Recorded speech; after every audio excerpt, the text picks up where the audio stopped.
Hi everyone, welcome to டக்குனு Hindi YouTube channel. Spoken Hindi கத்துக்கிறதுல நீங்க எந்த ஸ்டேஜ்ல இருந்தீங்கன்னாலும் அதுக்கேத்த மாதிரி வீடியோஸ் நம்ம சேனல்ல வந்துட்டே தான் இருக்கும். இன்னைக்கு நாம பார்க்க போறது பிகினர்ஸ் இப்பதான் ஸ்டார்ட் பண்றீங்க அப்படிங்கிறவங்களுக்கு ரொம்ப யூஸ்ஃபுல்லா இருக்க போற வீடியோ தான் இது. பெரிய பெரிய சென்டென்சஸ் பேச வரமாட்டேதுன்னு சொல்றவங்க இதுல இருந்து ஸ்டார்ட் பண்ணுங்க. குட்டி குட்டி சென்டென்ஸ், ரெண்டே வார்த்தை தான் இருக்க போகுது இந்த சென்டென்ஸ் எல்லாத்துலயுமே. மூணு வார்த்தைக்கு கூட நம்ம போகல, ரெண்டே ரெண்டு வார்த்தைகள் தான் இருக்க போகுது. டெய்லி லைஃப்ல யூஸ் பண்ற மாதிரியான சென்டென்சஸா கொண்டு வந்திருக்கேன். 50 சென்டென்சஸ் இருக்கு, எல்லாமே டூ வேர்ட் சென்டென்சஸ். பிகினர்ஸ் இதுல இருந்து அழகா நீங்க ஆரம்பிச்சிடலாம். இப்போ வாங்க டைம் வேஸ்ட் பண்ணாம என்னென்ன சென்டென்ஸ்னு பாத்திரலாம்.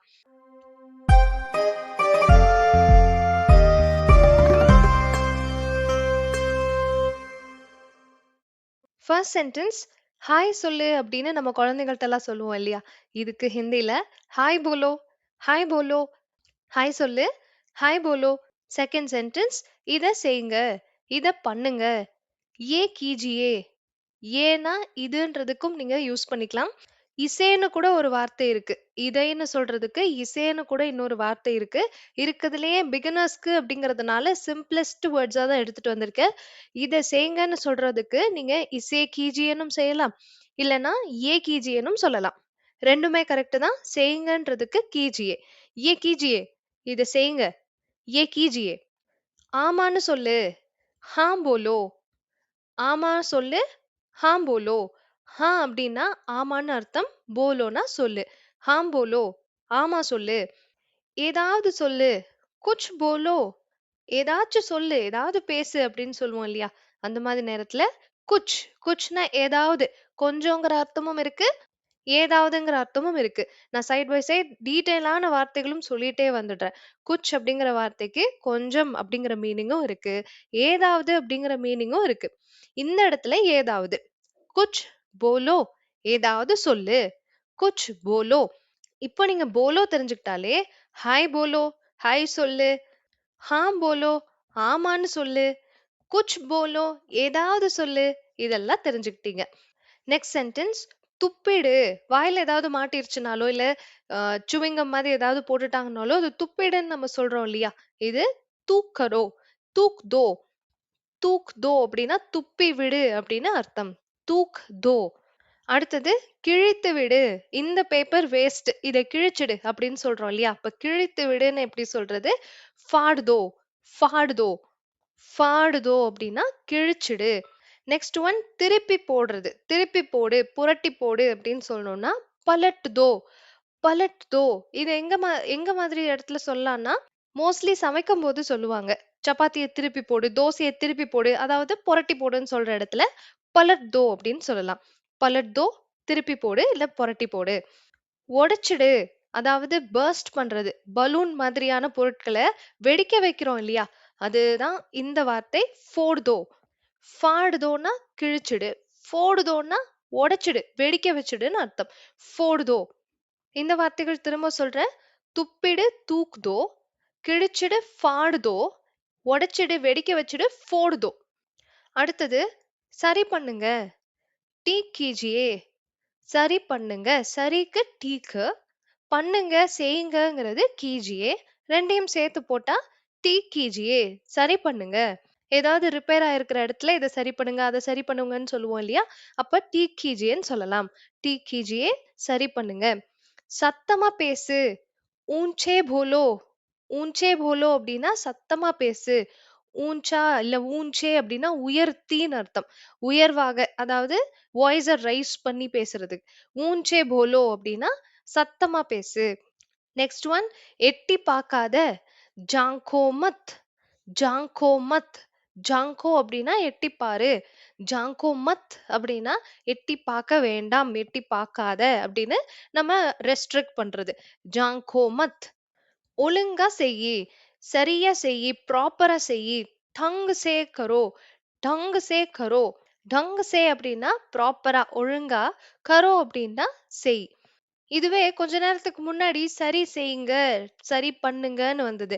செய்யுங்க பண்ணுங்கன்றதுக்கு நம்ம என்ன படிச்சோம்? கீஜியே படிச்சோம். இதுவே செய் பண்ணு அப்படின்னு வந்ததுன்னா கரோ போடணும். க கரோ அப்படிங்கிறது செய், கீஜியே அப்படிங்கிறது செய்யுங்க. டங் சே கரோ அப்படின்னா சரியாக, ஒழுங்காக, ப்ராப்பரா செய்யின்னு அர்த்தம். அடுத்தது வலதுபுறம் திரும்பு. ரைட் சைடு, ரைட் திரும்பு அப்படின்னு சொல்லணும்னா தாயே முடோ, தாயே முடோ. ரைட் திரும்பு, தாயே முடோ. இடது பக்கம் திரும்பு, லெஃப்ட் திரும்புன்னு சொல்லணும்னா பாயே முடோ. தாயே முடோ ரைட் திரும்பு, பாயே முடோ லெஃப்ட் திரும்பு. அப்ப ரைட் சைடுக்கான வார்த்தை தாயே, லெஃப்ட் சைடு லெஃப்ட் பக்கத்துக்கான வார்த்தை, இடது பக்கத்துக்கான வார்த்தை பாயே. முடோ அப்படின்னா திரும்புன்னு அர்த்தம். டர்ன் பண்ணுன்னு அர்த்தம். அடுத்த சென்டென்ஸ் உட்காருங்க அப்படின்னு சொல்றதுக்கு बैठ जाइए, बैठ जाइए. बैठिएன்னும் நீங்க சொல்லலாம். बैठ जाइएன்னும் சொல்லலாம். 2 வார்த்தையா கூட ஞாபகம் வச்சுக்கோங்க. बैठिएனாலும் உட்காருங்க. बैठ जाइएனாலும் உட்காருங்க. बैठिए, बैठ जाइए. உட்காருங்க. அடுத்தது நின்னுட்டே இரு. ஸ்கூல்ல எல்லாம் பனிஷ்மென்ட் குடுத்தா நில்லுன்னு சொல்றதுக்கு பதிலா நீ நின்னுட்டே இரு. நான் சொல்ற வரைக்கும் நின்னுட்டே இருன்னு சொல்லுவாங்க இல்லையா? இதுக்கு खड़े रहोன்னு சொல்லலாம். खड़े रहो. खड़ेனா நின்னுட்டே, रहोனா இரு. खड़े रहो நின்னுட்டே இரு. வேணும்னா நீங்க அடிஷனலா ஏதாவது வார்த்தைகள் கூட சேர்த்துக்கலாம். बाहर खड़े रहो. बाहர்னா வெளிய, खड़े रहोனா நின்னுட்டே இரு. बाहर खड़े रहो வெளிய நின்னுட்டே இருன்னு அர்த்தம். அடுத்தது எப்போ வருவ? கப் आओगे? கப் आओगे? கப்னா எப்போ? ஆனா வருதல். आओगे அப்படின்னா வருவாய். எப்போ வருவாய்?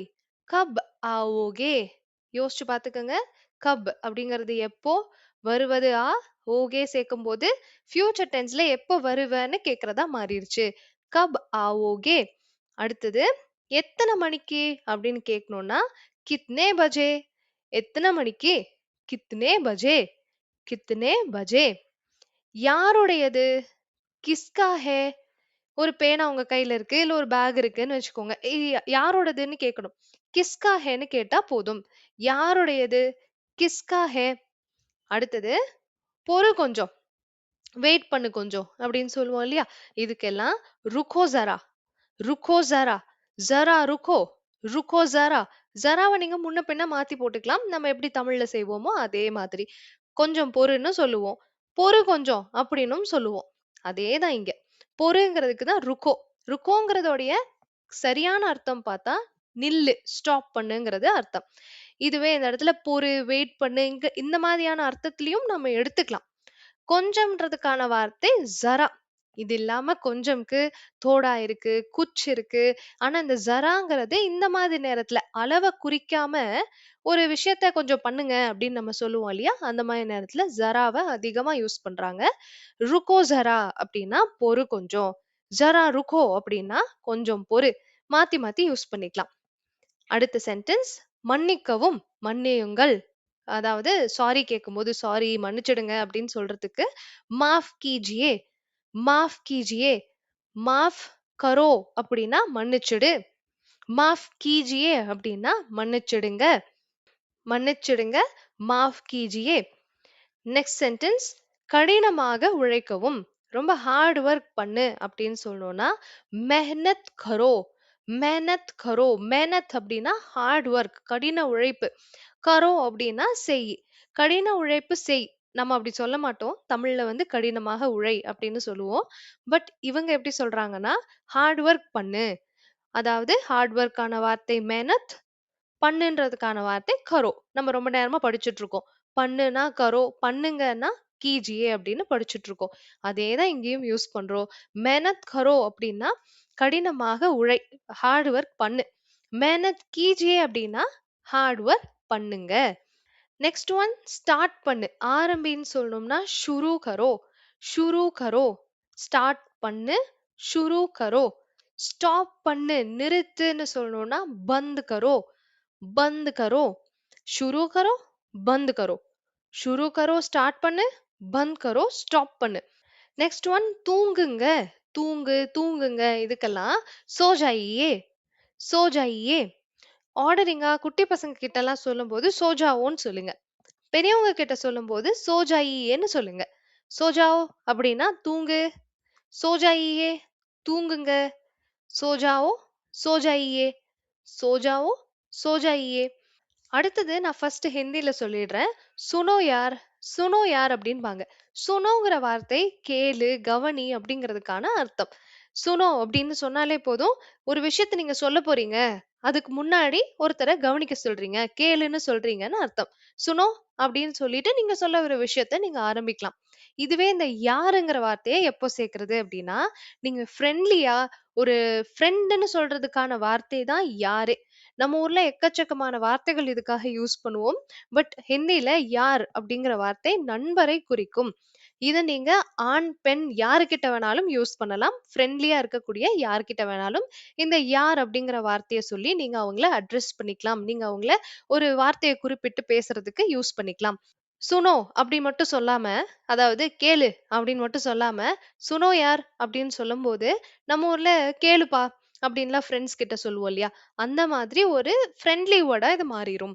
சுனோ யார் கேட்கும்போதே உங்களுக்கு இன்னொரு வார்த்தை ஞாபகம் வந்திருக்கும். அதுதான் இந்த வார்த்தை அரே யார் அப்படிங்கிறது.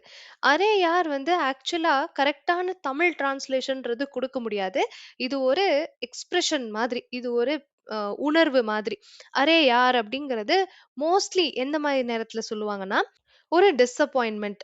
ஏதோ ஒரு விஷயம், "ஐயய்யோ! நான் இப்படி நடக்கும்னு நெனச்சேன். இந்த மாரி நடந்துருச்சே!" அப்படின்னு சொல்லும்போது, "அட என்னப்பா!" அப்படின்னு நம்ம ஒரு டிசப்பாயின்ட்மென்ட்க்கு காட்டுவோம். அதே மாதிரி இவங்க "அரே யார்" அப்படிம்பாங்க.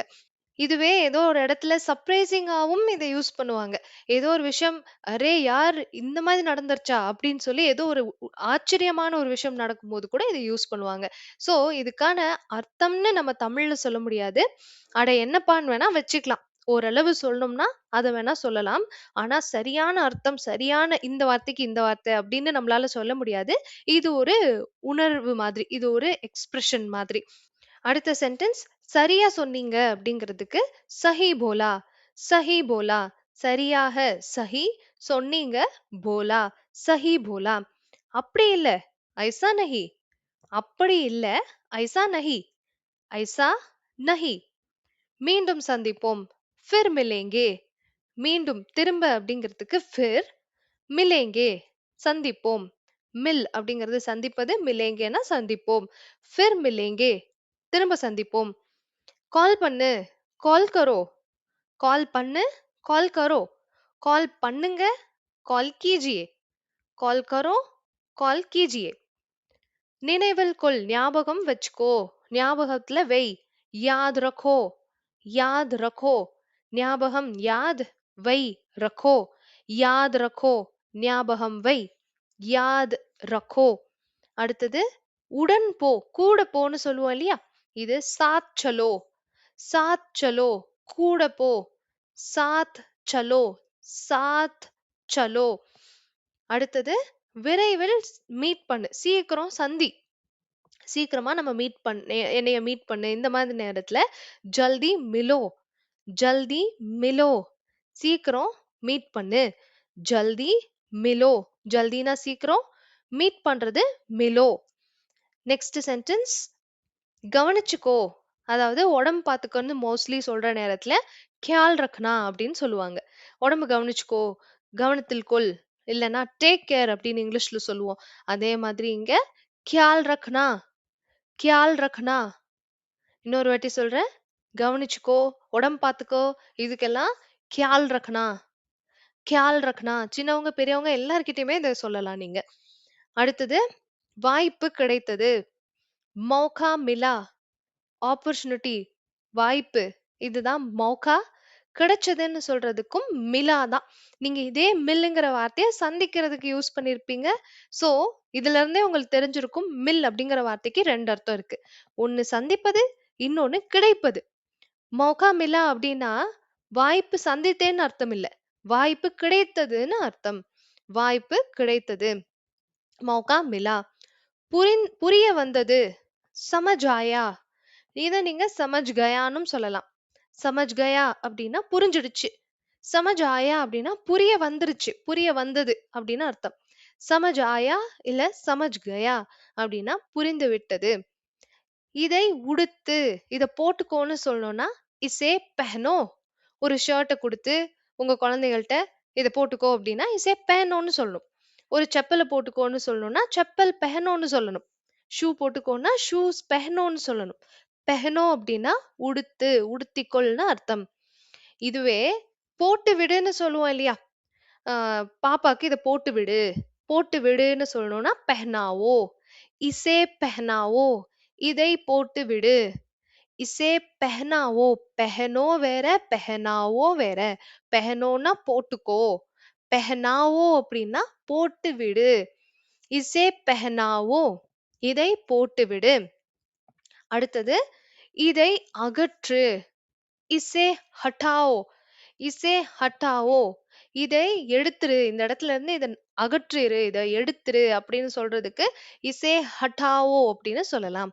இசேனா இதை. இதுதான் நெறைய ரிப்பீட் ஆயிட்டே இருக்கு. இசே பெஹனோ, இசே பெஹனாவோ, இசே ஹட்டாவோ எல்லாமே இசேன்னு சொல்றது எல்லாமே இதை அப்படிங்கிறத குறிக்குது. ஹட்டாவோ அப்படின்னா அகற்று. நெக்ஸ்ட் ஒன் மென்னு சாப்பிடு. சபாகே காவோ. சபாகே காவோ. சபா அப்படின்னா மெல்லுவது. சபாகே மென்று, காவோ சாப்பிடு. சபாகே காவோ. விலகியே இரு. தூர் ரெஹனா. தூரத்திலேயே இரு. விலகியே இரு அப்படின்னு சொல்றதுக்கு தூரம்ன்ற மாதிரி நம்ம ஹிந்தில தூர்ன்னு சொல்றாங்க. ரெஹனா அப்படின்னா இருக்கவும். தூர் ரெஹனா விலகியே இருக்கவும், தூரத்திலே இருக்கவும். தூர் ரெஹனா. அங்கேயே இருன்னு சொல்லணும்னா வஹீ ரெஹனா. வஹீ ரெஹனா. அங்கேயே இருக்கவும். வஹீ ரெஹனா. அங்கன்னா வஹான்னு கேள்விப்பட்டிருப்பீங்க. அங்க வஹா. அங்கேயே வஹீ. அங்கேயே வஹீ. ரெஹனா இரு. வஹீ ரெஹனா அங்கே இரு. தூர் ரெஹனா தூரத்திலேயே இரு. நெக்ஸ்ட் ஒன் சாப்பிட்டுட்டேன். கா லியா. சாப்பிட்டுட்டேன். கா லியா. அடுத்தது குடிச்சிட்டேன். பீ லியா. குடிச்சிட்டேன். பீ லியா. சாப்பிட்டுட்டேன். கா லியா. குடிச்சிட்டேன். பீ லியா. சாப்பாடு சாப்பிட்டுட்டேன்னு சொல்லணும்னா கானா கா லியா. தண்ணி குடிச்சிட்டேன்னா பானி பீ லியா. கானா கா லியா. பானி பீ லியா. ஸோ அவ்வளோதாங்க. இதோட நம்மளோட 50 சென்டென்சஸ் முடிஞ்சது. 50 சென்டென்ஸுமே 2 வார்த்தைகள் வச்ச சென்டென்சஸ் தான். சாப்பிட்டுட்டேன், தண்ணி குடிச்சுட்டேன், அங்கேயே இரு, இத போட்டுக்கோ, இத போட்டு விடு. இந்த மாதிரி நெறைய டெய்லி லைஃப்ல யூஸ் பண்ணக்கூடிய வார்த்தைகள் தான் இருந்தது. உங்களுக்கு எது தேவைப்படுதோ அத பிக் பண்ணி எடுத்து எடுத்து உங்க ஃபோன்ல நோட் பண்ணி வச்சுக்கோங்க. இல்லன்னா உங்க நோட்ஸ் ஏதாவது மெயின்டெயின் பண்றீங்கன்னா, உங்க நோட் புக்ல எழுதி வச்சுக்கோங்க. அத பிராக்டிஸ் பண்ணி யார்கிட்டயாவது பேசி பாருங்க. கொஞ்சம் கொஞ்சமா பேசுங்க. இந்த மாரி 2 வார்த்தைகள்ல பேச ஆரம்பிச்சா கூட ஓகே தான். இதுதான் ஒரு ஃபர்ஸ்ட் ஸ்டெப்பா இருக்கும் உங்களுக்கு. ஸோ இத மாதிரி பேச ஆரம்பிக்கும்போது கொஞ்சம் கொஞ்சமா டெவலப் ஆயி நெறைய பெரிய சென்டென்சஸ்லாம் நம்ம பேச ஆரம்பிச்சிடலாம். இந்த வீடியோ உங்களுக்கு யூஸ்ஃபுல்லா இருக்கும்னு நம்புறேன். இந்த வீடியோ உங்களுக்கு பிடிச்சிருந்ததுன்னா லைக் பண்ணுங்க. ஹிந்தி கத்துக்கணும், இல்ல ஹிந்தியில பேசணும்னு உங்களுக்கு தெரிஞ்சவங்க யார் சொன்னாலுமே, குட்டி பசங்கள்ல ஆரம்பிச்சு பெரியவங்க வரைக்கும் எல்லாருக்கும் ஏத்த மாதிரி வீடியோஸ் நம்மளோட சேனல்ல தொடர்ந்து வந்துட்டே இருக்கும். தமிழ் மூலமா ஹிந்தி கத்துக்கிறது அப்படிங்கிறது ரொம்ப ஈஸி பண்ணி ஒரு வீடியோலயும் சிம்பிளா சொல்லிக் குடுத்துட்டு இருக்கேன். ஸோ ஹிந்தி கத்துக்கணும்னு நினைக்கிறவங்களுக்கு நம்மளோட சேனல், நம்மளுடைய டக்குனு ஹிந்தி சேனல சஜெஸ்ட் பண்ணுங்க. நம்ம வீடியோஸ ஷேர் பண்ணுங்க. அண்ட் ரொம்ப முக்கியமான விஷயம், நம்ம சேனல சப்ஸ்கிரைப் பண்ண மறந்துறாதீங்க. Thank you so much for வாட்சிங்.